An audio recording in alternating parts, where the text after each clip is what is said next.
এটা মন্দিৰ য'ত কোনো মূৰ্তি নাই আৰু বছৰত ৩ দিন সম্পূৰ্ণৰূপে বন্ধ থাকে।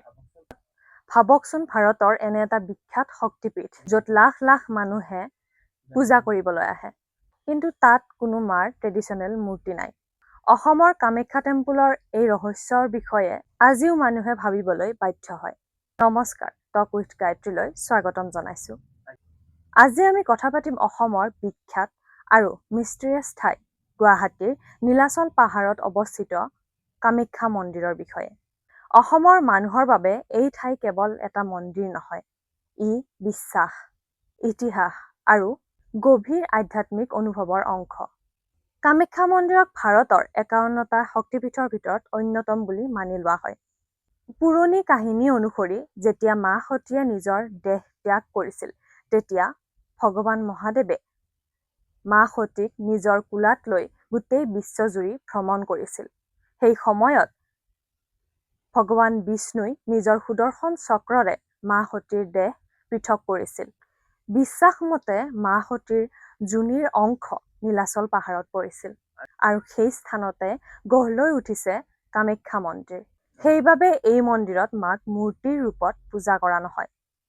ইয়াত আছে এটা প্ৰাকৃতিক শিলৰ ফাঁক, য'ত মাটিৰ তলৰ পৰা সদায় পানী ওলাই থাকে। সেই ঠাইতে মা কামাখ্যাৰ শক্তি অনুভৱ হয় বুলি বহু ভক্তৰ বিশ্বাস। এতিয়া আহোঁ আটাইতকৈ আকৰ্ষণীয় বিষয়টোলৈ। বছৰত এবাৰ জুন মাহত অম্বুবাচী মেলা হয়।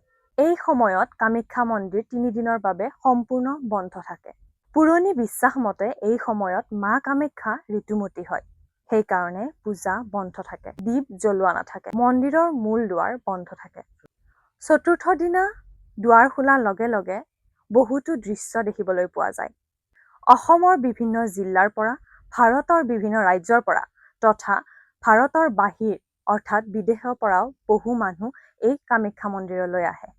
নীলাচল পাহাৰত ভক্তৰ দীঘল লাইন হৈ পৰে। সাধু, সন্ন্যাসী, তান্ত্ৰিক আৰু সাধাৰণ ভক্তসকলো এই কামাখ্যা মন্দিৰলৈ আহে। অম্বুবাচীৰ সময়ত বহু সন্ন্যাসী প্ৰথমবাৰৰ বাবে মানুহৰ মাজলৈ ওলাই আহে। এই উৎসৱৰ লগত তান্ত্ৰিক সাধনাৰো গভীৰ সম্পৰ্ক আছে। সেইবাবে বহুতে কামাখ্যা মন্দিৰক টেম্পল অফ তন্ত্ৰ বুলিও কয়।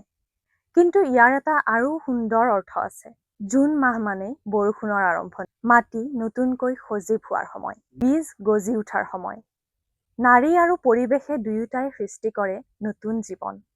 সেইবাবে বহু ইতিহাসবিদে ভাবে যে অম্বুবাচী মেলাই বহু আগতে এটা গভীৰ সত্য শিকাইছিল। নাৰী শক্তিৰ, সৃষ্টিশক্তি আৰু প্ৰকৃতিৰ মাজত এক অবিচ্ছেদ্য সম্পৰ্ক আছে।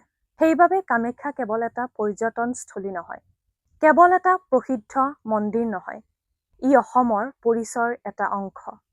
ই বিশ্বাস আৰু পৰম্পৰাৰ এক জীৱন্ত অধ্যায়। আৰু হয়তো সেইবাবেই আজিও কামাখ্যা মন্দিৰলৈ গ'লে বহু মানুহে কয়, ইয়াত কিবা এটা বেলেগ অনুভৱ আছে, যিটো ভাষাৰে বুজাব নোৱাৰি। আপুনি কি ভাবে?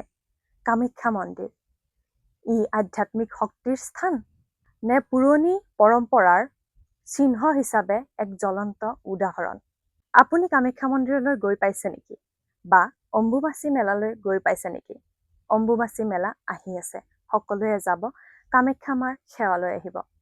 আৰু আপোনালোকে যদি কামাখ্যা মন্দিৰলৈ গৈছে, আপোনালোকৰ অভিজ্ঞতাৰ বিষয়ে কমেণ্ট বক্সত জনাবলৈ নাপাহৰিব। অসমৰ এনেধৰণৰ ইতিহাস জানিবৰ বাবে টক উইথ গায়ত্ৰী ফ'ল' কৰিব।